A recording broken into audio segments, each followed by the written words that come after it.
Okay, now I want to show you the chandeliers, and I want to tell you I got these on miniaturecrush.com. However, she is also on Etsy, and here's her invoice, and I will even let you know what each one of the fixtures cost. This one I'm going to show you first, and I'll tell you what I like about it.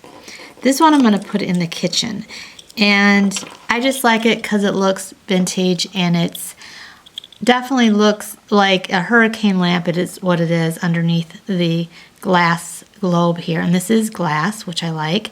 I wasn't sure if it was going to be glass or plastic, but it definitely feels like glass. And if it is plastic, it must be a good quality because it feels like glass. And then it's like a hurricane frosted glass inside it. And this part though is plastic, so it's not metal, but the chain is metal. And then when I put it in the dollhouse, also it has this up here where you can take off to stick at the roof. But I will, or not the roof, the ceiling. But I will put glue on here because I don't just rely on the little sticky stuff. But that's what's there. And then I'm going to cut this cord off, and it's a really long cord on it, which is nice. And this one here cost $10.57. And then I'm going to show you another lamp. This is a hurricane lamp. And this one is a metal base, which is really nice. And it's a pewter, I believe. Bronze, sorry. It's a bronze base. This one was $9.99, and it feels like glass. I could be wrong. It could be plastic. Might be plastic. But it's a really high quality again, so I can't really tell. And on the bottom, you can peel this back as well. And it's a sticker, and it has a long cord on this one too. The next one I got for the laundry room, and I thought this was neat because it reminded me of milk glass. And it's a real nice plastic on here, but it's not glass, but it's heavy duty. And this is also a bronze for the base part of it. And this is $18.99 with a nice long cord on it. And it's heavy. I mean, it's nice and heavy, like, you know, good quality. And then the next one, the next two I'll show you, just these two candles that I'll put in the windows just to add extra lighting in the rooms. I don't know which rooms I'm going to put them in yet, but it has a really long cord, so I can put them in any rooms and put them really far back into the dollhouse if I want. And these were $18 for both of them, so they would have been $9 each. And then we have this chandelier here that's really cute, and it has frosted looking flowers on it. These are all plastic, and the base feels metal though. Yeah, the base is definitely metal. And then it has a chain on it, and then I'm going to hang this in the little girl's room. And it has a long cord again, and it has the sticky again if I want to just use the sticky part. And yeah, it's nice. So I'm going to first of all unravel all of these off the cord. But before I do that, which will make it easier, I'm just going to cut the plug because I'm not going to use these plugs. And I'm going to show you how to electrify these dollhouses with using actual electricity. And then I'm going to just unravel these out of here.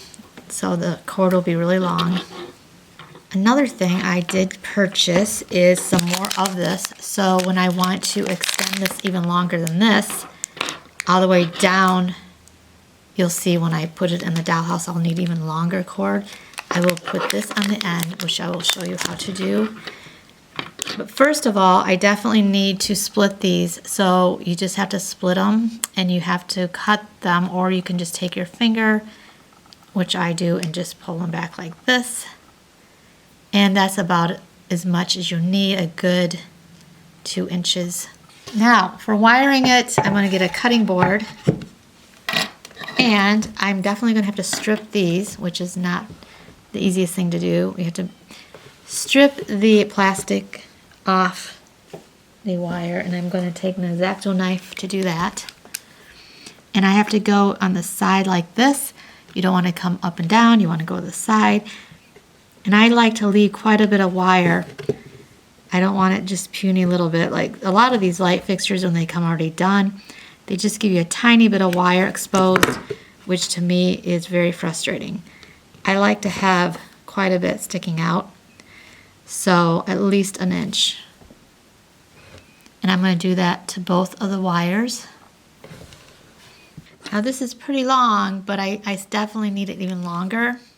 All right, now I got them both stripped on both sides, and I have some tube here that is insulation tubing, and you want to make sure you put these on before you solder these together. So I'm going to just cut a little bit, about a good inch, maybe a little bit more even. But this is what's supposed to cover the wire. Now some people just do this and they don't do the soldering or the tinning or whatever you want to call it. I like to do both because it just will be more secure then to know for sure that these wires aren't going to come apart.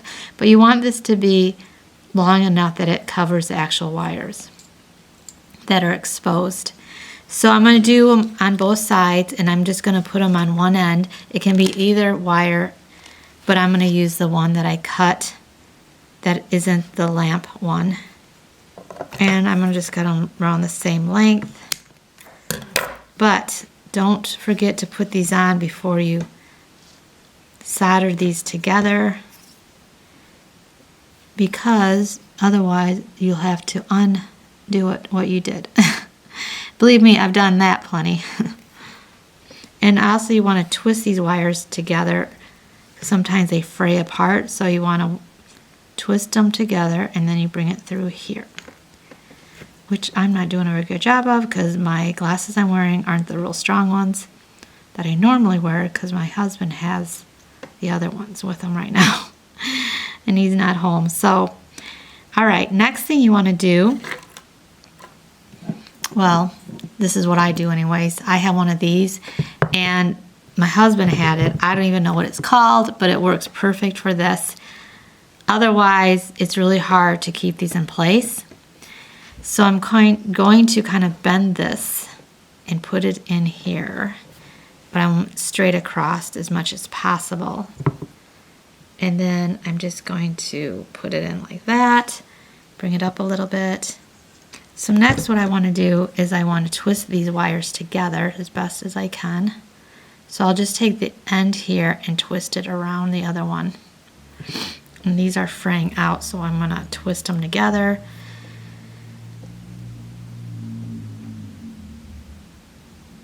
And then I'm just going to try to twist this around as best as I can. You got to be careful that you don't break them. Bring this over there because it's in the way.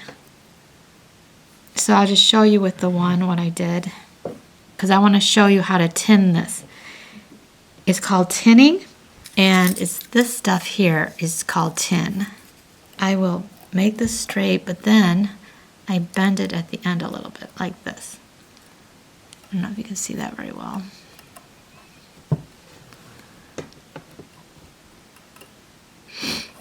And then I have a soldering item here that, like a soldering pen. I don't even know what you call it. But I'll show it to you. It looks like this, and it has a sponge on it. I know it's really strange looking. My husband put a board on it with spring so this stays. And you need the wet sponge to wipe off the tinning. So I'm going to take this and show you how I do the tinning part. And then this metal part, I am going to hit it with this, and then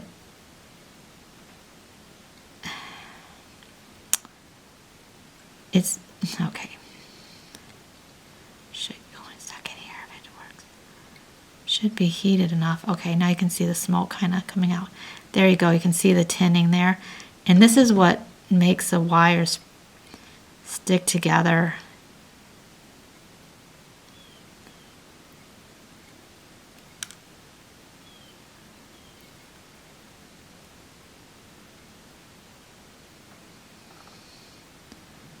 And there you go. It's a little bit, definitely takes practice. I've done a lot of these, so I have a lot of practice.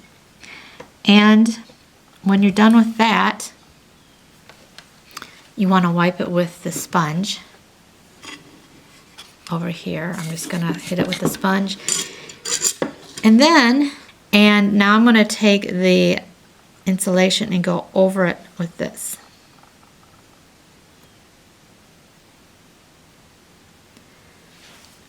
Now I have to do this with both wires, but I'm just showing you this one, and I'll do the other one. But I'm going to take a match, and you can take a lighter or a match. And this is what shrinks the tube. And now I'm going to do the other one. And then I will show you how to test it to see if it worked. Now it's always good to test to make sure the lights are working before you actually put them into the dollhouse area. And then I take the end of the cord, and I'm going to have to do the same thing with it. Split it like I did before, and then expose the wires. So I'm going to split it and put it in half like this. Take my razor or X-Acto knife, a utility one I have because it's extra sharp, because you want to make sure you do not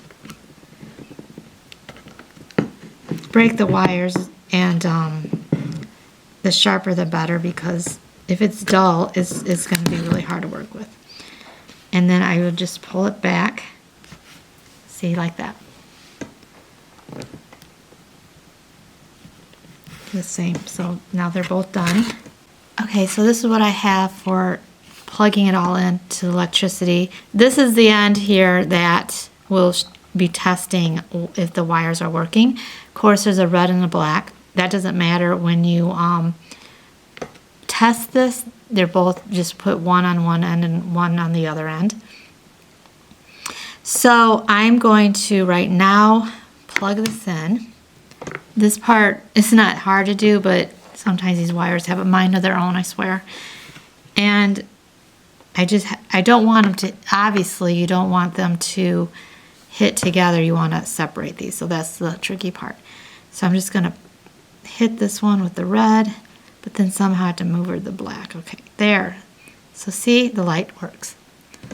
And there's one more step, and I am going to use a wire that's red and black. So when my husband plugs this in underneath the dollhouse, and I have no idea honestly how he does that. So that part he does, because I don't know much about electricity for how he plugs it actually into the dollhouse.